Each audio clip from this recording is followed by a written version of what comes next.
It's finally arrived the time to start working on our first representative oil painting.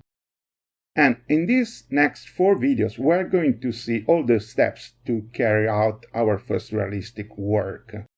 In particular, in this video, we're going to talk about sketches. Here, we're going to see why we have to do it and what shall we represent inside.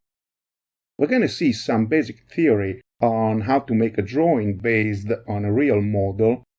And at the end, we're going to see how to make a sketch for our painting. In this case, we're going to use a trick that will help us to make our job in an easier and faster way.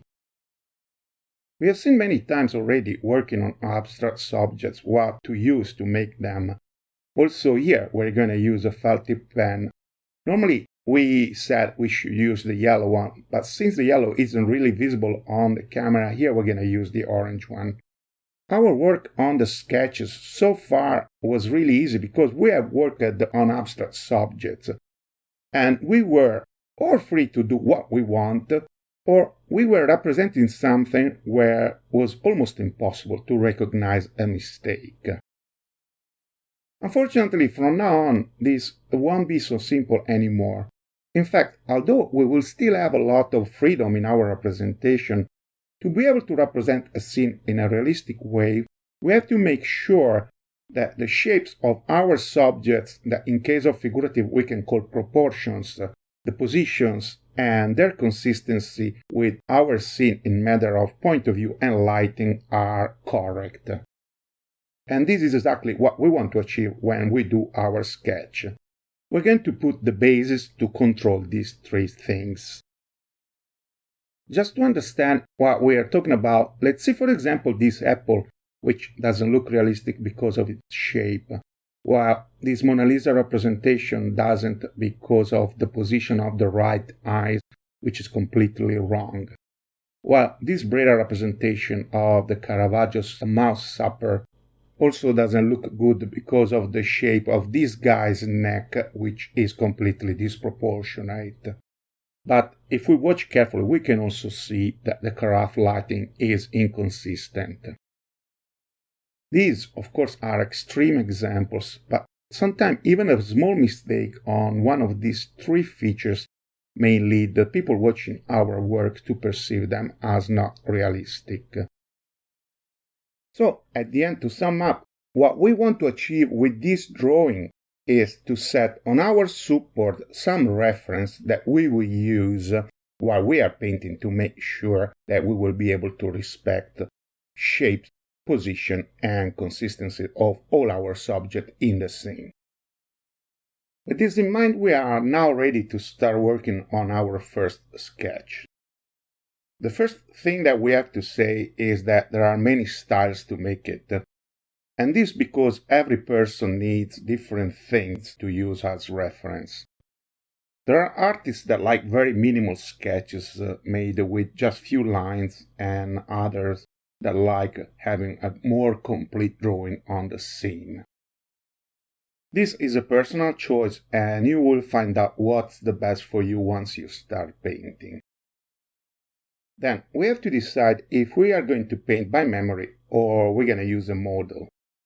To make a realistic drawing using our imagination, we really need to know very well the subject that we are representing. And we also have to know a bit of drawing basic rules, like, for example, how to draw a perspective, a bit of scene illumination, and so on. And this is really matter for another entire course. So here we're going to see some general rules on how to reproduce on our support the drawing of a real scene with all the references that we need to make our work looks realistic. As first thing, we have to decide the scale that we're going to use for our picture, so that we can get the right tools. By now, we should already have done the painting definition, deciding the idea, the subject, the lighting, the point of view, and so on. So the last things that we have to choose are the measure and the shape of our support, and how we're going to fit our scene inside of it.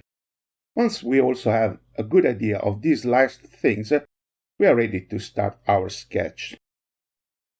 Since our task with this preliminary drawing is to set some reference on our support, we need something to check the shapes and the positions inside our scene that we want to bring on our support in a proper scale. We can use, for example, a felt tip pen, a ruler, or a wooden stick. So let's use, for example, a felt tip pen. As first, we're going to see how to use it to make a drawing on a 1:1 scale, and then we're going to see what we have to do to make it in a different one. So, for example, let's say we want to make the sketch out of this scene with a single teapot, and that this is the support that we want to use. As first, we're going to fix the position from where we watch our scene from, and to complete our sketch, we're always going to work from there. Then we're going to close one eye so that we can see it as a bidimensional image. We're going to stretch one arm in front of us holding our pen in order to fix its distance from us, and we're going to choose the first point from where we're going to start taking all the measures that we need. Let's say, for example, this point. Now, starting from that point, we're going to measure the wideness of the base, and we're going to set our reference on the support. We're going to check the 8, and we're going to mark it. We're going to check the maximum wideness, and we're going to mark it. We're going to see the lead 8, the 8 of the small handle, its thickness on the top, and on its base. We're going to check how far we're going to go with the handle and its thickness in this point, here, and here. We're going to fix this distance on the left and the one on top. Once we have set all the position, we're going to start joining these points with lines. We're going to start first on the left. We're going to make this one on the right, this one on the bottom line on the lead, and the one above. We're going to mark the top line, and we're going to set the lead handle. We're going to this left part joining the bottom line first, then the top line, and at the end on the left. We're going to make the external line of the handle joining these points we made, and then we're going to work on the internal one. We're going to check the thickness of the shadow, and since it's going to end out of the support, we're going to mark only these two lines. This is a pretty simple scene that we have chosen, so we don't really need to make lines to show how the lighting goes. But on a more complicated scene, we may eventually want to see more or less the size and the direction of both the bright and the dark side. In this case, we're going to make a line here for the shadow of the teapot. We want to mark a line here on the left for this bright side, one here, and one here. And at the end, we're going to make a line here on the lead handle. This drawing on a 1:1 scale was pretty easy to make, but things get more complicated if we want to change the scale and we want to make the same drawing on a larger support. In this case, we have to use two tools. One to check the measures on our real scene, and another larger that we use to transport them on the support with a larger scale. We can work in two ways. The first is easier but approximate. The second is a little bit more difficult but more precise. The first case, we're going to use the same felt tip pen to survey the scene, and we're going to use a wooden stick around a certain number of times longer to set the measurement on the support. For example, 3 times longer, so that our final sketch will be on a 1:3 scale. So, one more time, we're going to measure the base using our felt tip pen. We're going to see more or less how much is that length referred to the total pen length. In this case, it's a little bit less than 1/3 of its total length. We're going to take our stick, hold it in the same position referred to its total length, and we're going to mark the distance on the support. We have to do the same thing with all the other measures to complete the sketch in a more or less 1:3 scale. If, on the other side, we want to be precise, we can use a ruler to read the measure on our scene and then multiply for the scale factor we choose to get the final length. We can use the same ruler or a larger one to bring our reference on the support with the exact scale we want. For example, in this case, measuring the base, we get 5 centimeters. So, if we want our sketch to be on a 1:3 scale, we have to represent our measure multiplied by 3. And on our support, the teapot base is going to be 15 centimeters wide. To complete our sketch, we have to do the same thing with the rest of the measures of our scene. Before we finally start working on the sketch that we will use to paint this picture, let's make some consideration. As we said, this drawing will set the reference for our work.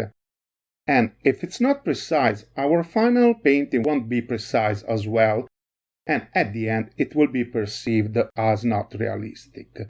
So it's very important that we make a good job here. We also have to consider that we use it as reference, but it's not the painting. For example, we have seen that we can use the same sketch to carry out 2 completely different works. So here we're going to use an old trick to make this job in an easier and faster way, but still precise. We're going to project our scene on the support, and we're going to follow the lines of the projected image to carry out our drawing. As first thing, we're going to shoot a picture of our scene. We're going to hang the support that we're going to use on a wall to make sure that it's perfectly vertical. In front, on the other side, we're going to set a projector connected to a computer. We're going to turn off the light and project the image on the support.